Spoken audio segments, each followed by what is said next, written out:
Hello viewers, আজকে আমি তোমাদের সাথে শেয়ার করব খুবই টেস্টি একটা নাস্তার রেসিপি। আজকের নাস্তাটা আমি রাতের বেঁচে যাওয়া ভাত দিয়ে বানাবো, যেটা প্রায় আমাদের বাড়িতে থেকে যায়। আর তার সাথে বানাবো একটা মশালা আলু, যেটার সাথে একদম পারফেক্ট। চলো তাহলে রেসিপিটা শুরু করা যাক। এখানে আমি নিয়েছি 2 কাপ রাতের বেঁচে যাওয়া ভাত, 1 কাপ নিয়েছি টক দই, সুজি নিয়েছি 1 কাপ, আর পানি দিচ্ছি 1 কাপ। মেজারিংটা অবশ্যই আপনারা ঠিক রাখবেন। এখন সব উপকরণ ভালো করে মিশিয়ে নিতে হবে এবং মেশানো হয়ে গেলে এটা রেস্টে রাখতে হবে 15 থেকে 20 মিনিটের মতো। এটা এখন সাইডে রেখে দিচ্ছি, ততক্ষণ আলু মশলাটা রেডি করে নিই। কড়াইয়ে দিচ্ছি 2 চামচ সাদা তেল, এখন দিচ্ছি চানা ডাল 2 চামচ আর উড়ার ডাল দিচ্ছি 1 চামচ। এখন এই দুটো ভালো করে ক্রিস্পি করে ভেজে নিতে হবে।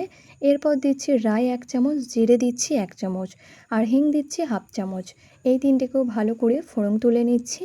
একটু ভালো করে ভেজে নেবার পর এখানে অ্যাড করছি শুকনো লঙ্কা 3টে, কারি পাতা দিচ্ছি আর 1 চামচ দিচ্ছি কাঁচা লঙ্কা। তিনটেকে ভালো করে ভেজে নিতে হবে। এরপর দিচ্ছি আদা বাটা 1 চামচ, আমি এখানে গ্রেট করে অ্যাড করেছি। আদার কাঁচা গন্ধ যাওয়া পর্যন্ত ভালো করে ভেজে নিতে হবে। এরপর স্লাইস পেঁয়াজ অ্যাড করছি 2টো, নুন দিচ্ছি স্বাদ মতো আর 1/4 চা চামচ দিচ্ছি হলুদ গুঁড়ো। এখন এটা ভালো করে মিশিয়ে নিচ্ছি। পেঁয়াজটা একটু সফট করার জন্য এখানে আমি অ্যাড করছি অল্প পানি। পানিটা দিয়ে এখন পেঁয়াজটা একটু সিদ্ধ করে নেব, তবে পুরোপুরি সিদ্ধ করা যাবে না।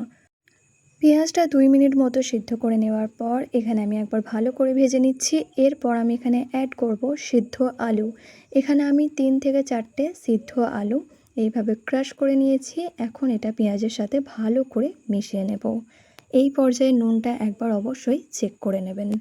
গ্যাসের ফ্লেমটা মিডিয়াম টু লোয়ে রেখে এখন 6 থেকে 7 মিনিট ভালো করে আলুটা ভেজে নিতে হবে। এখন আমাদের আলু মশলা এখন পারফেক্টলি রেডি। এটা এখন সাইডে করে রাখছি। এদিকে আমি ব্যাটারটা নিয়ে নিয়েছি। এখন এটা আগের থেকে অনেকটা ঘন হয়ে গেছে। এটা এখন আমি ব্লেন্ড করে নেব। একটা মিক্সিং জারেতে নিয়ে ব্যাটারটা আমি ব্লেন্ড করে নেব। এইভাবে আমি বারে বারে করে নিয়েছি। এখানে কোনো এক্সট্রা পানি দেওয়ার দরকার নেই, এতেই পারফেক্ট ব্যাটার রেডি হয়ে যাবে। এই যে দেখুন ব্যাটারটা কতটা ঘন হয়েছে। এটা এখন রেডি। এর মধ্যে এখন দিচ্ছি স্বাদ মতো নুন আর হাফ চামচ দিচ্ছি সোডা, খাবার সোডা। এখন এই ব্যাটারটা ভালো করে 2 মিনিট ফেটিয়ে নিতে হবে। যখন দেখবেন এর মধ্যে দানা দানা ঝাঁক উঠেছে, তখন জানবেন ব্যাটারটা পারফেক্টলি রেডি। ব্যাটারটা এখানে আমাদের পুরোপুরি রেডি হয়ে গেছে। এখন এটা ভেজে নেওয়ার পালা। এদিকে একটা কড়াইয়ে তেল ব্রাশ করে নিচ্ছি। এখন একটা চামচের মাধ্যমে 2 চামচ করে ব্যাটার দিয়ে আমি এটা করে নিচ্ছি। এই সময় গ্যাসের ফ্লেমটা প্রথমে হাই থাকবে, তারপর ব্যাটারটা দেবার পর লো করে দিতে হবে। ওপরে যখন ঝাঁক হয়ে যাবে এইভাবে, তখন জানবেন ব্যাটারটা খুব ভালোভাবে ফার্মেন্ট হয়ে যায়।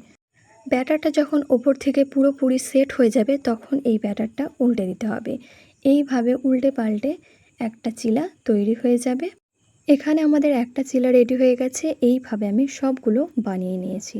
তাহলে দেখলেন তো রাতের বেঁচে থাকা ভাত দিয়ে কত ইজিলি একটা ব্রেকফাস্ট তৈরি হয়ে যায়।